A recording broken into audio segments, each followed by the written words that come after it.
नमस्कार, दैनिक shift time में आप सभी का बहुत बहुत स्वागत है। लेजिस्लेटिव असेंबली का दौर जारी है, प्रश्न उत्तर का दौर भी जारी और जनता के मुद्दों पर सवाल उठाना, आरोप प्रत्यारोप भी लग रहे हैं। पर वहीं पर अगर बात करें एक ऐसा क्षेत्र बसोली की बात करें, पिछले कुछ दिनों से लगातार चर्चाओं में थे।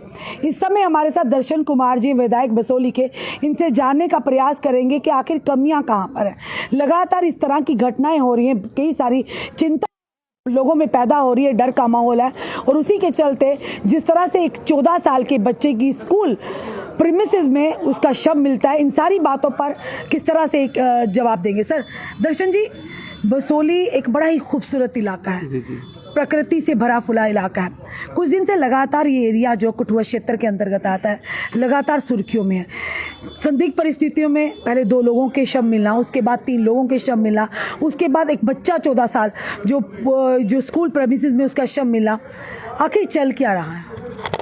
मैं बसोली की बात करूं, जो बसोली आप जो बच्चे की बात कर रहे हैं, तो एक बड़ी ही दुखद घटना बसोली जो स्कूल में हुई, लेकिन सारा मसला अंडर इन्वेस्टिगेशन है, तो उसमें मैं कोई टिप्पणी नहीं करना चाहूँगा। लेकिन हमें इतना विश्वास है कि जो भी इसमें होगा वो मसला बिल्कुल दूध का दूध, पानी का पानी सामने होना भी चाहिए, क्योंकि हमारी बात भी हुई थी उनके परिजनों से। वो कह रहे थे इस केस को दबाने का प्रयास किया जा रहा है, इस केस को तोड़ मरोड़ कर प्रयास किया जा रहा है, क्योंकि रसूखदार लोग हैं। अगर बात करें, हम किसी का नाम नहीं लेंगे, पर ये बताया जा रहा है स्कूल जो एडमिनिस्ट्रेशन है वहाँ पे रसूखदार है, जो पुलिस के आला अधिकारी है उनके वो चेयरमैन है। इसलिए शायद लोगों को इस समय अपने बड़ी एक परेशानी के आलम में सोच रहे हैं, शायद इस केस को हल्का बनाया गया हो या इसमें पूरी तरह से निष्पक्षता से जांचना हो। नहीं, तो आप किस तरह से अपना रोल अदा करेंगे? देखो, ऐसी बात नहीं है। जो बसोली हमारा जो संस्कृत का स्कूल था, ये एक हमारी विरासत को, हमारे पहाड़ी क्षेत्र के बच्चों के लिए एक बड़ी ही अच्छी सुविधा उन्होंने दी थी कि हमारे बच्चे आएँ, वहाँ संस्कृत पढ़ें, सीखें। अब सनातन धर्म की भी उसमें जो है प्रचार प्रसार भी होगा। आने वाले समय में हमें ज़रूरत भी है इस चीज़ की। तो ये जो घटना हुई है, अब किस परिस्थिति में हुई है, किस कारण हुई है, सारा मसला अंडर इन्वेस्टिगेशन है। 14 साल का बच्चा, हाँ जी, अंडर इन्वेस्टिगेशन है। लेकिन जो स्कूल के जो भी इंचार्ज हैं, जो प्रशासन, जो भी वहाँ के चेयरमैन हैं, तो हमें अपने से ज़्यादा उन पर विश्वास है। हमें इतना पता है कि वो कभी गलत नहीं होगा, जो होगा वो सही होगा। बिल्कुल दर्शन जी, आप सही कह रहे हैं, पर एक चीज़ है, जो विक्टिम परिवार होता है उन्हें उम्मीदें रहती हैं। अगर देखिए स्कूल की तरफ से कोई गलती नहीं हो, कुछ ना हो, स्कूल वालों को नहीं लगता है कि इंसानियत के ह्यूमैनिटेरियन ग्राउंड, उन्हें उस परिवार के पास जाना चाहिए था, उन्हें संवेदना दिखानी चाहिए थे और अपना पक्ष भी उनके सामने रखना चाहिए था। नहीं, वो शायद गए भी होंगे और इसका जो भी होगा, मुझे इंसाफ उनको मिलना भी चाहिए, क्योंकि एक बड़ी ही दुखद और दर्दनाक घटना हुई है। तो इसका इंसाफ उनके परिवार को भी मिलना चाहिए और इसकी जो है सही इन्वेस्टिगेशन होनी चाहिए। जो लगातार जो डेड बॉडीज मिल रही है संदिग्ध परिस्थितियों में, आखिर चल क्या है? लोग इस क्षेत्र को पैरामिलिट्री फोर्सेस है, हमारी जो पुलिस फोर्सेस है, सारे अपना काम कर रहे हैं। तो हमें पूरी उम्मीद है कि इस चीज़ का सारा इन्वेस्टिगेशन होने के बाद में ये पूरे मसले से किसी मासूम की, निर्दोष नहीं, असेंबली में उठाई है, ये बातें असेंबली में रखी हैं और जो भी होगा इसका इन्वेस्टिगेशन चल रही है और होगा, इसमें काम होगा। किस तरह के मुद्दे सर अभी भी इसमें उजागर करने की ज़रूरत है असेंबली में जो इस समय चल रहे हैं? देखो जी, मैं जम्मू कश्मीर की बात नहीं करूंगा, मैं खासकर अपनी बसोली विधानसभा की ही बात करता हूं। तो जो हमारा डिस्ट्रिक्ट कठुआ है, डिस्ट्रिक्ट कठुआ में एक ऐसा डिस्ट्रिक्ट है पूरे जम्मू कश्मीर में, और मैं कहता हूँ पूरे भारत में, जो सबसे बड़ा डिस्ट्रिक्ट होगा। आपने देखा हीरानगर से लेके और छत्रगला तक।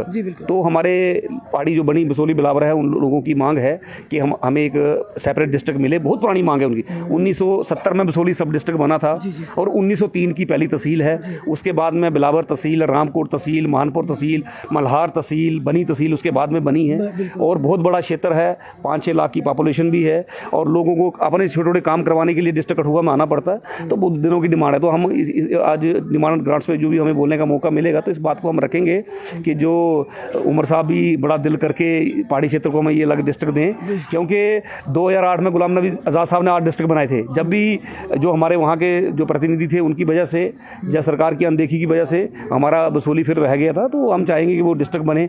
उसके बाद में टूरिज्म के हिसाब से वहाँ बहुत सारी संभावनाएँ हैं।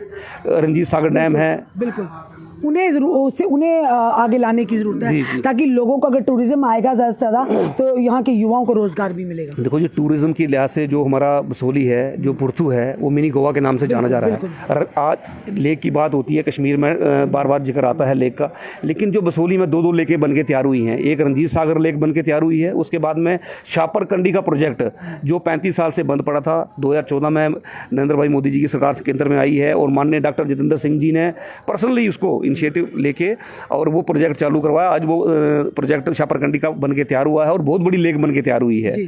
तो उसके कारण टूरिज्म को भी बढ़ावा मिलेगा, हमारे जो कंडी बेल्ट के लोगों को उनको रोजगार भी उनको पावर भी मिले, पावर भी जनरेट होगी, रोजगार भी जनरेट होगा, और हमारे जो किसान हैं, किसानों को भी पानी मिलेगा, जिससे कि वो अपनी फसल उगा सके। कंडी की बेल्ट जो है वो कंडी कहलाएगी नहीं, तो वहाँ भी जो है इसका इनकलाब आएगा। धन्यवाद दर्शन जी हमारे साथ जुड़ने के लिए। ये थे भारतीय जनता पार्टी के विधायक बसोली से दर्शन कुमार जी। हमने इनसे सवाल भी किया, जो 14 साल के सुनंदन शर्मा की संदिग्ध परिस्थितियों में स्कूल के प्रेमिसेस में जो संस्कृत स्कूल था वहाँ पे उनका शव मिला। उनके परिवार आज भी कहीं ना कहीं उम्मीद की गुहार लगा रहे, तो हमारा काम था वहाँ के जो विधायक हैं उनसे बात की जाए। तो उन्होंने भी कहा, दर्शन कुमार जी ने, हमें उम्मीदें स्कूल से बड़ी जुड़ी हुई, और ये भी करते प्रशासन से, एजेंसी से, कि उस बच्चे को जो 14 साल का संदिग्ध परिस्थितियों में जिसका शव मिला था उसको इंसाफ मिलेगा, उसके परिवार को इंसाफ मिलेगा। और जिस तरह से यानी कि संदिग्ध परिस्थितियों में लोगों के शव मिले हैं, बेगुनाहों की जाने गई है, मासूमों की जाने गई है, आइंदा इन फ्यूचर ऐसी किसी भी बेगुनाह की जान ना जाए। फिलहाल आपका क्या कहना है ज़रूर बताइएगा और इस वीडियो को शेयर कीजिएगा। जुड़े रहिए हमारे साथ अगले अपडेट के लिए। जय हिंद, जय भारत।